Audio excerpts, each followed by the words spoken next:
കലാവാരികയോ? കലയേക്കാൾ കൊലയുമായിട്ടല്ലേ തനിക്ക് കൂടുതൽ ബന്ധം? ഒരു പാവം പോലീസുകാരനെ വെട്ടിക്കുന്ന ആ ചോരയിൽ കൈമുക്കി ചുവരിൽ പതിപ്പിച്ചവനല്ലേ നീ? ആ കാര്യം ഓർമ്മിപ്പിക്കരുത് സാർ. ഞാൻ ആ പ്രസ്ഥാനം വിട്ടു. പിന്നെന്താ ഇങ്ങോട്ട് വന്നത്? വാരികയിൽ തുടർച്ചയായി എന്റെ ഒരു ഫീച്ചർ ആരംഭിച്ചിട്ടുണ്ട്. തടവുകാരുടെ അവശത, ജയിൽ പരിഷ്കരണം. അത് ആവശ്യമാണ്. പ്രത്യേകിച്ച് തന്നെ പോലെ കൊല്ലും കൊലയും നടത്തി അവിടെ ചെല്ലുന്നവർക്ക് പൊറുക്കാൻ ജയിലിൽ സൗകര്യങ്ങൾ കുറവാണ്. ജയിൽ ഈ സുഖം പോരടോ. സാർ എന്തായി പറയുന്നത്? തടവുകാരുടെ ബേസിക് നീഡ്സ്. മുഴുപ്പട്ടിനായിട്ട് കോടിക്കണക്കിന് ജനം ജയിലിൽ പുറത്തുണ്ടോ? വയർ നിറച്ച ആഹാരം, കിടന്നുറങ്ങാൻ ഉറപ്പുള്ള കെട്ടിടം, കറണ്ട്, റേഡിയോ, പിന്നെ എന്തൊക്കെ വേണം ജയിലില്? പിന്നെ ലേസി വേണോ? ടി വി വേണോ? ചൈനീസ് ഫുഡ് വേണോ? നമ്മൾ തർക്കിക്കണ്ട. ഞാൻ വന്നത് മറ്റൊരു കാര്യത്തിനാണ്. പറയണം. സത്യരാജ് എന്ന പുള്ളിയെ 2 തവണ അറസ്റ്റ് ചെയ്ത ആളാണല്ലോ സാറ്. ആ പുള്ളിയെ കുറിച്ച് എനിക്ക് ചില കാര്യങ്ങൾ അറിയണം. ദിവസവും പത്രങ്ങളിൽ അടിച്ചു വരുന്നുണ്ടല്ലോ അവൻ ചെയ്ത കൊലയും വീരസാഹസങ്ങളും ഒക്കെ. നാട്ടുകാരുടെ ഹീറോ ഇപ്പൊ സത്യരാജല്ലേ? കറക്റ്റ്. എന്റെ അറ്റംപ്റ്റ് ന്യൂസ് കോളത്തിനല്ല, പുസ്തക രൂപത്തിൽ അവന്റെ life, I mean A biography. ജനം വായിച്ചു പഠിക്കട്ടെ അല്ലേ? നല്ല മാറ്റർ വേണം. അതിന് സാറിന്റെ ഒരു സഹായം നേരിടോ? കൊള്ളയും കൊലയും ബലാത്സംഗവും നടത്തി ജീവിച്ച ഒരു നാരിയുടെ രോഗം പഠിക്കാൻ തനിക്ക് ഞാൻ കത്ത് വെച്ചിരുന്നു. അല്ല, ഇയാൾ ചൂടാവാ പട്ടി. മിസ്റ്റർ ഒരു പത്രപ്രവർത്തകൻ അപമാനിച്ചു. നീ എന്തോ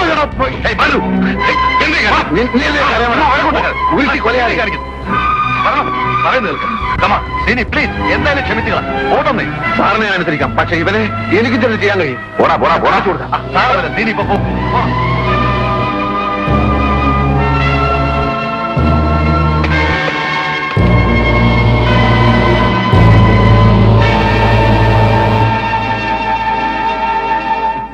എന്തിനാടോ ആ പാവത്തിന്? തനിക്ക് വേറെ ഇരയൊന്നും കിട്ടിയില്ലേ? എനിക്കൊരു മറ്റേ വർത്താൻ പറയത്. പാവം കോള റാപ്പിൽ വന്നിരിക്കുന്നു.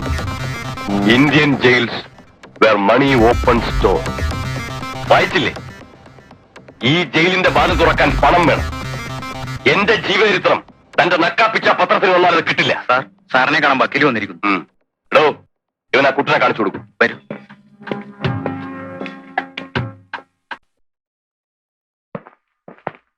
ഏതാ കൂട്ടൻ? കള്ളൻകുട്ടൻ. ഇവിടുത്തെ സ്ഥിരം പുള്ളിയാ. ഇന്നോ നാളെ വിടും. ആ, ഇതാ പുള്ളി. ഇതിനകത്ത് കാണേണ്ടവരെ വേണ്ടതുപോലെ കണ്ട് എല്ലാ ഏർപ്പാടുകളും ചെയ്തിട്ടുണ്ട്. ഇനി അത് പോരാതെ വരികയാണെങ്കിൽ ലിക്കറോ ഫുഡോ എന്താ ഇവിടെ സ്ഥിരമായി താമസിപ്പിക്കാനാണോ ഉദ്ദേശം? എടോ വക്കീലേ, ഒരു കൊലക്കേസിനെ ഞാൻ ഒഴിവായിട്ടുള്ളൂ. വേറെയും കിടക്കുന്നു, ബോംബെയിലും തിരുവനന്തപുരത്തും കാസർഗോട്ടും ഒക്കെ. പിന്നെ എനിക്കറിയാം. അറിയില്ല എന്നെ ഇവിടുന്ന് എപ്പോഴാ മാറ്റുന്നെന്ന്. അതിനിടയ്ക്ക് ഞാനിവിടുന്ന് രക്ഷപ്പെട്ടില്ലെങ്കിൽ എന്റെ കഴുത്തിന് കയറി വീഴും. എല്ലാം ശരിപ്പെടുത്താവുന്നേ. ഇല്ലെങ്കിൽ എന്നെ ഇവിടെ വരുത്തിച്ച യോഗ്യന്മാരെ ഞാൻ ഇവിടെ വരുത്തും. വിസിറ്റേഴ്സ് ആയിട്ടല്ല, തടവുകാരായിട്ട്. അതിനുവേണ്ട തെളിവുകൾ എന്തെങ്കിലും ഉണ്ട്? അതൊക്കെ സൂപ്രണ്ട് മറ്റും അപ്പുറത്തുണ്ട്. അവന്മാരെ കൊണ്ട് എന്റെ വായടപ്പിക്കാൻ നോക്കുകയാണോ? അങ്ങനെ വല്ല പ്ലാനും ഉണ്ടെങ്കിൽ ഞാൻ നേരത്തെ പറയാം. എന്റെ ശവം ചൂടാറും മുമ്പ് എല്ലാ തെളിവുകളും എത്തേണ്ടിടത്തെത്തും. അതിനുള്ള ഏർപ്പാട് ഞാൻ ചെയ്തിട്ടുണ്ട്. സിമന്റ് കച്ചവടത്തിന്റെ മാത്രമല്ല, അവന്മാർ ചെയ്തിട്ടുള്ള പൊന്നും വെള്ളിയും സ്പിരിറ്റും ഡ്രഗ്സും. അങ്ങനെയൊന്നും സംഭവിക്കില്ല സത്യരാജ്, ഞാൻ ഏറ്റു. എങ്കിലും എന്നെ പുറത്തു കിടത്തും, എത്രയും വേഗം. സർക്കിൾ ഇൻസ്പെക്ടർ ബൽറാമിന്റെ മർദ്ദനം തുടരുന്നു. ഫറൂഖ് അഴിഞ്ഞലം ഭാഗത്ത് നിന്നാണ് 25-കാരനായ കുട്ടൻ എന്ന യുവാവിനെ ഈ CI കസ്റ്റഡിയിലെടുത്തത്. വായിക്കണോ? കേൾക്കട്ടെ, എന്നെ പറ്റില്ലേ? അടിച്ചും ഇടിച്ചും കുട്ടനെ കൊണ്ട് കുറ്റം സമ്മതിപ്പിക്കുകയാണ് ഇത്രേ ഉണ്ടായത്. ഈ ബൽറാമിന് നാട്ടുകാർ നൽകിയ ഓമന പേരാണ്. എന്താ നിർത്തിക്കളഞ്ഞത്? സാർ, ഒരു സംശയം. സാറിന് വായിച്ചാൽ ഇഷ്ടപ്പെടുവാവോ?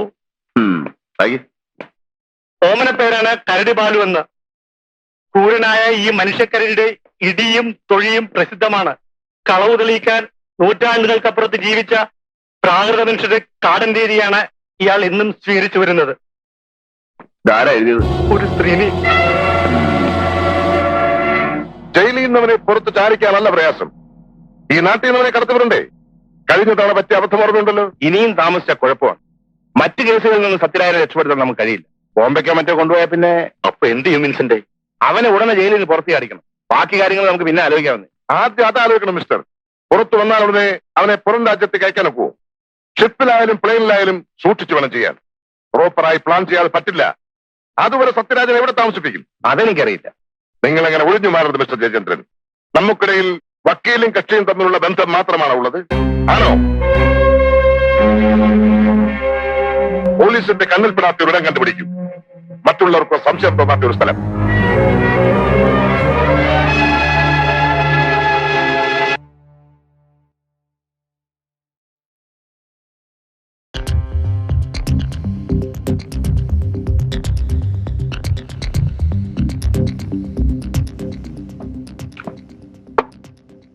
സാർ, ഒരു സംശയം. ഇതിന്റെ കാശ് ഞാൻ കൊടുക്കും. മുഴുവൻ കഴിക്കേ. ഇനി വയ്യ സാർ. എന്നാ എനിക്ക് കാര്യം പറയാം. മിസ്റ്റർ കുട്ടൻ എന്നാ ജയിലിൽ നിന്ന് ഇറങ്ങിയത്? ഇന്നലെ. ഇയാളുടെ വീട്ടിൽ ഇന്നലെ കളവ് നടന്നിരിക്കുന്നു. ഒരു ക്യാമറയും പിന്നത്തെ കളവ് എന്റെ വാച്ച്, ടേപ്പ് റെക്കോർഡറും, പിന്നെ അതെ. മിസ്റ്റർ കുട്ടൻ, നിങ്ങൾ ഇന്നലെ അവിടെ ജയിലനുഭവം പറയാൻ പോയിരുന്നു. സാർ, പക്ഷെ ഞാനൊന്നും കട്ടില്ല. പൊന്നുകുട്ടാ, സത്യം പറയും. സത്യമാണ് സാർ, എന്താ ഭഗവതിയാണ് സത്യം. ശ്രീനി, ഇതിലും വലിയൊരു സത്യം ഇനി വേറെ ഇല്ല. താൻ പോയി കൈ കഴുകിട്ട് വാ. സാർ, ഇവനാണ് കട്ടതെന്ന് എനിക്ക് ഉറപ്പുണ്ട്. ഞങ്ങൾക്കും ഉറപ്പുണ്ട്. അതുപോരല്ലോ, കുട്ടൻ സമ്മതിക്കണ്ടേ? നിങ്ങൾ കണ്ടിരിക്കുകയല്ലേ, ഞാൻ അവന് ബിരിയാണി വാങ്ങിച്ചു കൊടുത്തു, ചായയും സിഗരറ്റും കൊടുത്ത് സൽക്കരിച്ചു, താണുകയാണ് ചോദിച്ചു, എന്നിട്ടും പറഞ്ഞില്ല. പിന്നെ സത്യം തെളിയിക്കാൻ ഞങ്ങൾക്കൊരു മുറയുണ്ട്. പക്ഷേ അതെടുത്താൽ നിങ്ങളെപ്പോലുള്ള പത്രക്കാർ എഴുതില്ലേ തെറി അല്ലോ? സാർ, എന്തായാലും എനിക്ക് എന്റെ ക്യാമറ കിട്ടണം. പല പല സെന്റിമെന്റ്സ് ഉള്ള. അത് ശരി. കുട്ടൻ വരൂ. കുട്ടൻ ഇന്നലെ മോട്ടിച്ച സാധനങ്ങളൊക്കെ എന്ത് ചെയ്തു? ഏത് സാധനം പറയണം. അത് ആർക്ക് വിറ്റു? ഞാൻ ചത്തുപോകും. പറ, എന്ത് ചെയ്തത്? പഠിക്കാനയച്ചോ? കക്കൂസിന് വലിയൊരു പൈപ്പിൽ വെച്ച് ബാക്കി പാത്തോട്ട് പള്ളിപ്പറമ്പിൽ കുഴിച്ചിട്ട് സാർ. അവിടെ മയ്യത്ത് വെക്കാൻ തന്നെ സ്ഥലമില്ല. അപ്പോഴാണ് നിന്റെ കളവ് മുതൽ.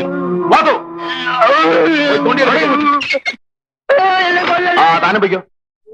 മേലിൽ പോലീസുകാരെ പറ്റി പോക്കിരത്തിന് എഴുതിയ തന്റെ എല്ലിയാൻ ഓടിക്കും. ഇറങ്ങിപ്പോ.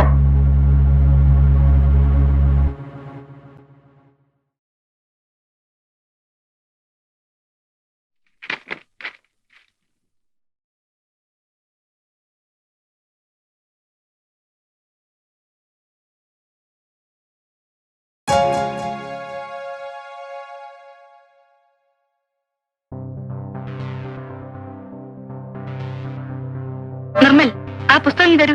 എന്നിട്ട് എഴുതാൻ ടീച്ചർ പറഞ്ഞു തരൂ. കുട്ടി, ഞാൻ പറയുന്ന അനുസരിക്കൂ, ഇല്ലെങ്കിൽ എനിക്ക് റിപ്പോർട്ട് ചെയ്യേണ്ടി വരും. പോട്ടെ മോളെ, ഒന്ന് അടങ്ങ്. എന്താ പറഞ്ഞത്? വൃത്തിയോട് കാണിച്ച നിന്റെ മുഖത്ത് ഞാൻ ആസിഡ് ഒഴിക്കും. You dirty pig.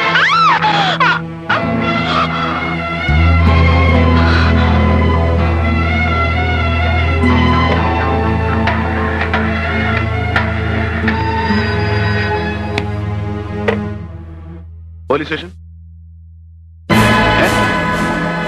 ഏത് കോളേജില്? വകുപ്പ് ഏതായാലും റഷീദ് പേടിക്കണ്ട. കേസിന്റെ കാര്യം ഞാൻ ഏറ്റുന്നേ. അതിന് മന്ത്രി ഡൽഹിയിൽ പോയിരിക്കല്ലേ? വരട്ടെ. വേണ്ട വേണ്ട, പുള്ളിക്കാരൻ പ്രൈം മിനിസ്റ്ററെ കണ്ടേച്ച് ഉടനെ തന്നെ ഇങ്ങോട്ട് വിളിക്കും. ഓക്കെ. സിറ്റിയിൽ മിനിഞ്ഞാണ് ചാർജ് എടുത്തു അല്ലേ? തൊട്ടടുത്ത വീടായിട്ടും ഇതുവരെ നിങ്ങൾ കയറിയില്ലല്ലോ. ആയിരിക്കേ? വേണ്ട. അത് കൊള്ളാം. നിങ്ങളുടെ ഹോം മിനിസ്റ്ററും ഇതുപോലെയാ.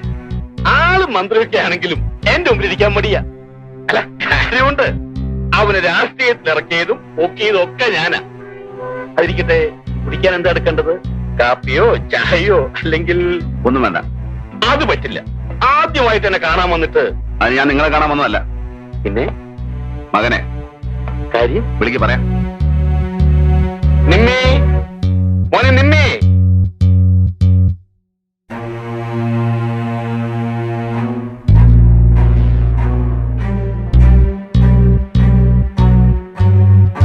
നിർമ്മൽ ഹാസൻ എന്നല്ലേ പേര്? അതെ. താൻ എന്റെ കൂടെ സ്റ്റേഷൻ വരെ ഒന്ന് വരണം. എന്തിന്? പരീക്ഷാ ഹാളിൽ കുഴപ്പമുണ്ടാക്കിയില്ലേ, അതിന്. എന്തു കുഴപ്പം? അതൊക്കെ വേണ്ടപ്പെട്ടവർ അന്വേഷിച്ചിട്ടുണ്ട്. കോളേജിൽ നിന്നാണ് ഞങ്ങൾ വരുന്നേ. പടം. തനിക്ക് ഞാൻ ആരാണെന്നറിയോ? അറിയാം. ഇവിടുത്തെ രാഷ്ട്രീയത്തിലെ കിങ് മേക്കറാണ്, ബിസിനസ്സുകാരനാണ്, മന്ത്രിമാരുടെയും ഉദ്യോഗസ്ഥന്മാരുടെയും പണക്കാരുടെയും ഇടയിൽ സ്വാധീനമുള്ളവനാണ്, ശക്തനാണ്. പിന്നെ സാറിനെ കുറിച്ച് എനിക്ക് ഒന്നുകൂടെ അറിയാം. തിരുവനന്തപുരത്തെ പ്രമാണിമാർക്ക് പെണ്ണ് കൂട്ടിക്കൊടുത്ത് കാശുണ്ടാക്കുന്നവൻ, റോയൽ പിം. എടോ നീ എന്താ പറഞ്ഞത്? മിസ്റ്റർ വെറുതെ കാണാവുന്ന വർത്താനം പറഞ്ഞാൽ എന്റെ ജോലി മുടക്കരുത്. നില്ലേ എന്റെ മോനെ കസ്റ്റഡിയിലെടുക്കാൻ തന്റെ ഒരു അറസ്റ്റ് വാറണ്ടുണ്ടോ? അതൊക്കെ ഉണ്ടാവും. മര്യാദക്ക് ചെറുക്കനെ ഇറക്കി കൊണ്ടുപോകാൻ സമ്മതിച്ചില്ലെങ്കിൽ ഞങ്ങൾക്ക് ബലം പ്രയോഗിക്കേണ്ടി വരും. പറ.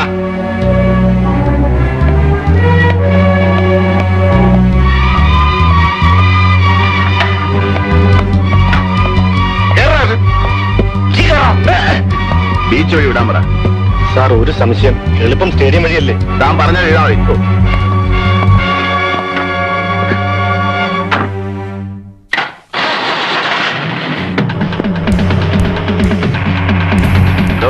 പരീക്ഷയ്ക്ക് കോപ്പി അടിക്കുന്നവൻ കഷ്ടപ്പെട്ട് പഠിക്കുന്ന വിദ്യാർത്ഥികളെ തോൽപ്പിക്കുകയല്ലേ?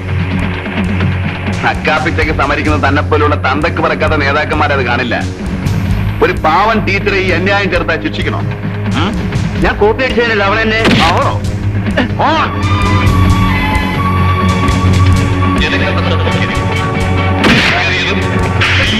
മാനവത്തിൽ ആരും കൂട്ടം കൂടി നിൽക്കുവാനോ മറ്റു മാനവങ്ങൾ പാർക്ക് ചെയ്യുവാനോ മാത്രമല്ല, ജനങ്ങൾ റോഡരികിൽ സ്ഥാപിച്ചിട്ടുള്ള ആളുകൾ കൂട്ടം കൂട്ടമായി നിൽക്കരുത്. ആ ഓട്ടോറിക്ഷ മാറ്റണം. KRD അവിടുത്തെ മാറ്റണം. നിങ്ങളുടെ സുരക്ഷിതത്വമാണ് ഞങ്ങളുടെ സേവന ലക്ഷ്യം. അതിനായി പൂർണ്ണമായി ഞങ്ങൾ സഹകരിക്കുന്നു. വാഹനങ്ങളുടെ പ്രത്യേകത വാഹനങ്ങൾ പരസ്പരം ആളുകൾ വലത് ഭാഗം കൂടി നടക്കണം. ലോറി അവിടുത്തെ മാറ്റണം. ടീച്ചറുടെ മുഖത്ത് യാത്ര ഒഴിക്കോടാ. ഇല്ല സർ, ഞാൻ പറയില്ല. ടീച്ചറെ കൈ കീറി മുറിക്കോടാ. ഇല്ല സർ, ചെയ്യില്ല. ഞങ്ങൾ നിന്നെ ഇടിച്ച് നീ ആരോടെങ്കിലും പറഞ്ഞു തന്നിട്ട് നാവിയാൻ പിഴർത്തോളി. മനസ്സിലാകണം. വാഹനങ്ങൾ തമ്മിൽ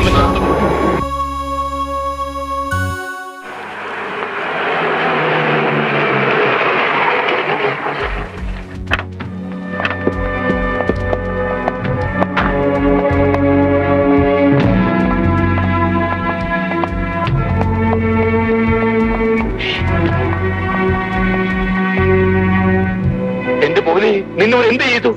പറ, എന്ത് ചെയ്തെന്ന് പറ. ഇല്ല, ഒന്നും ചെയ്തില്ല. പിന്നെ ഈ പാടൊക്കെ പറഞ്ഞു കൊടുക്കണ അച്ഛന്. അത് ഞാൻ വണ്ടിയിൽ നിന്ന് ചാടി ഓടിയപ്പോ വീണതാ. നിങ്ങൾ ഇവനെ എവിടെ കൊണ്ടുവരുന്നു? പറയണം. നിങ്ങളാരാ ചോദിക്കാൻ? ഞാൻ അഡ്വക്കേറ്റ് ജയചന്ദ്രൻ. വക്കീലാണെങ്കിൽ കോടതി മതി. ഇവിടെ വന്നൊന്ന് കുറയ്ക്കരുത്. ഇത് പോലീസ് സ്റ്റേഷനാണ്.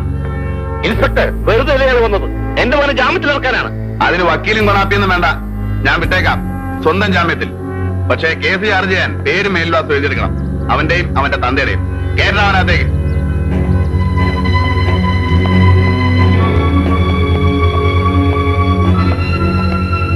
സാറിനോട് കോളം. ഞാനിവിടെ ഇല്ലെന്ന് പറ. തിരുവനന്തപുരത്ത് നിന്ന്. അറിയാം മിസ്റ്റർ. വലിയവന്റെ മക്കളെ പിടിച്ചാൽ തിരുവനന്തപുരത്ത് നിന്ന് വിളിക്കൂ. പറഞ്ഞേര് പെട്ടെന്ന്.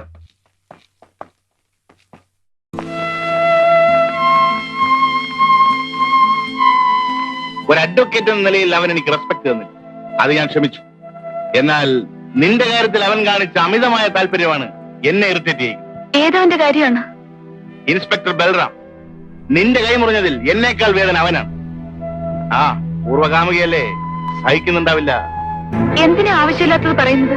ആവശ്യമില്ലാത്ത വാശി അവനാണ്. ഈ കേസ് രാജിയാവാൻ അവൻ സമ്മതിച്ചില്ല. ഭാര്യയ്ക്ക് പരാതിയില്ലെന്ന് ഭർത്താവായ ഞാൻ പറഞ്ഞിട്ടും കേട്ടില്ല. കേസ് ചാർജ് ചെയ്തു. ഇതെങ്ങനെ നേരിടണമെന്ന് എനിക്കറിയാം. നീ എനിക്കൊരു സ്റ്റേറ്റ്മെന്റ് എഴുതി തരണം.